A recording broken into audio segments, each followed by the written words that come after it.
the other day I was in a client session doing an Akashic record reading, and she had this different incarnation of hers come forward with this super cool gift where she was finding artifacts throughout different planetary systems to take to this intergalactic museum. Oh my gosh, I just realized there's stuff all over my shirt. Okay, anyway. So, she was telling me that my client could channel a gift from this different incarnation where she could find artifacts within their energy fields to help them connect with those different incarnations within them. Okay. The really cool thing about this was I said, she's actually on Earth right now. And she was like, what do you mean? She said it's not a past life. And I said, no, because incarnations don't really work like that in the first place. They're all kind of happening at the same time. For example, let's say that you have a different incarnation that is named Sarah.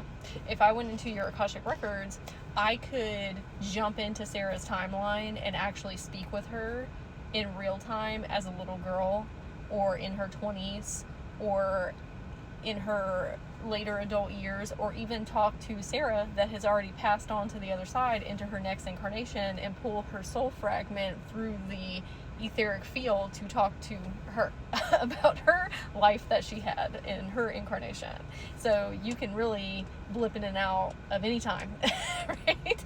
And so I said the way that she's on Earth right now, you could actually end up meeting her during this incarnation. She was like, oh my gosh, how does that work? And I said, well, she's in a human body, but not, because she's not human. She's a different type of energy being. However, she is hologramming herself as a human and walking around the planet looking for these artifacts. And she was like, what? And I said, yeah, you could put that intention out and speak with her, and maybe y'all coordinate with one another to meet in this lifetime.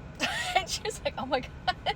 And how I know that is because I was giving a different reading to a client, and their higher self was telling me that there are humans and different etheric beings that are astral projecting to different places and spaces in Earth and other places as well, where you're interacting with these humans at coffee shops and all these different places and spaces when they're not actually in a real human body. It's a hologram. But it's very real to us. That's how tangible the hologram is.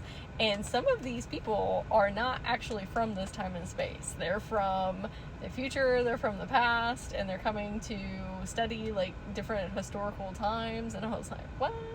And so that's when I was able to relay that information to this client and say, yeah, she's walking around on Earth right now. That'd be so cool if y'all ended up meeting up with one another. So I wanted to share that information today in case you have been ruminating about these things and if they're possible. And I told her to keep me updated if she does end up meeting with her, because how cool would that be?